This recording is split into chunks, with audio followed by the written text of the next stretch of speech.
Let's do that hockey.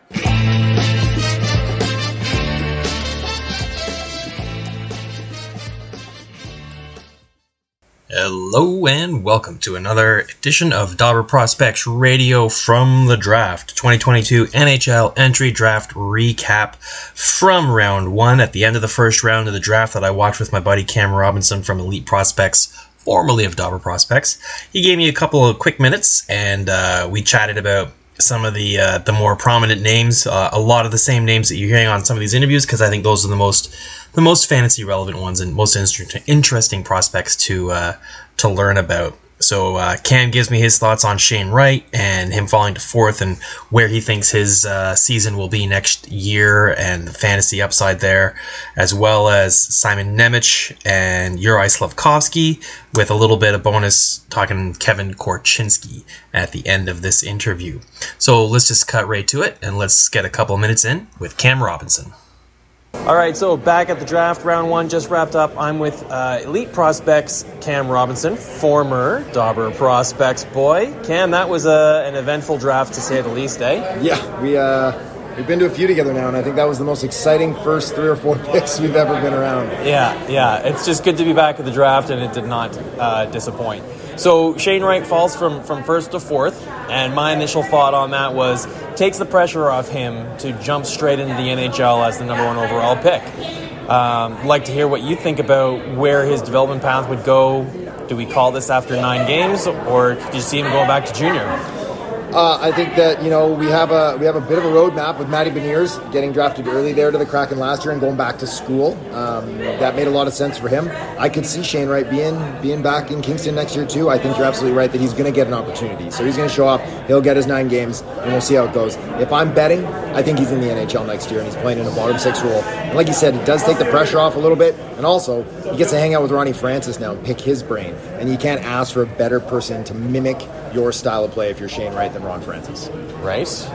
All right. So we were talking a lot about Shane Wright before the draft and his upside, and all working kind of on the assumption that it would be in Montreal's system. Now that we know where he is, he's going to Seattle. Do you think that moves the needle on his fantasy value one way or the other? Yeah, probably the wrong way. But we'll see, right? Seattle, they are slowly building. I know there is word that they're going to start to spend some of that draft capital that cap that they have to start to buy some players here that maybe up their offense. But if it was Shane Wright landing in Montreal, then you could probably imagine him getting some time with some of their top end wingers that they have in that system too. So I don't think it's going to move the needle too much, but I'd say slightly down fantasy in the short term.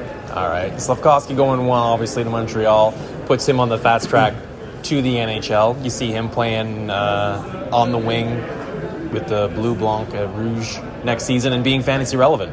Probably not fantasy relevant, no, unless you're in a really deep pool.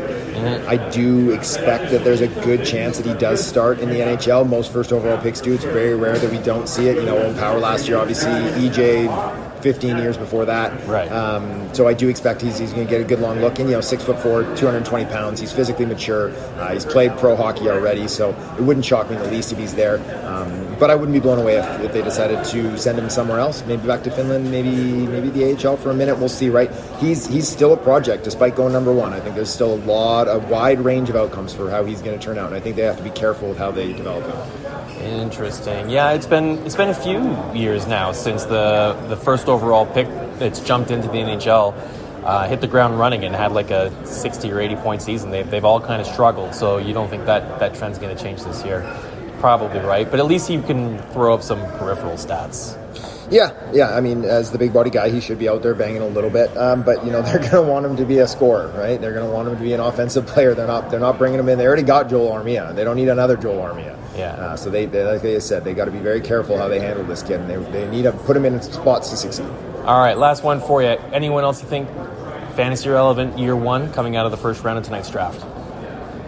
I don't. This is one of those classes where there's a surprise out there. Chicago just paid a boatload for Kevin Korchinski. He's a big guy. He's got a lot of offense. Maybe they're like, hey, let's throw him to the Wolves and get him out there on PP2 right away. I would be very, very surprised by that. But no, I don't think outside of pick 1 and 4 that we're seeing anybody really obvious jumping into the league, and no one that does surprise us will be making a big impact. All right. Thanks, Kim. Thanks, buddy. Magic.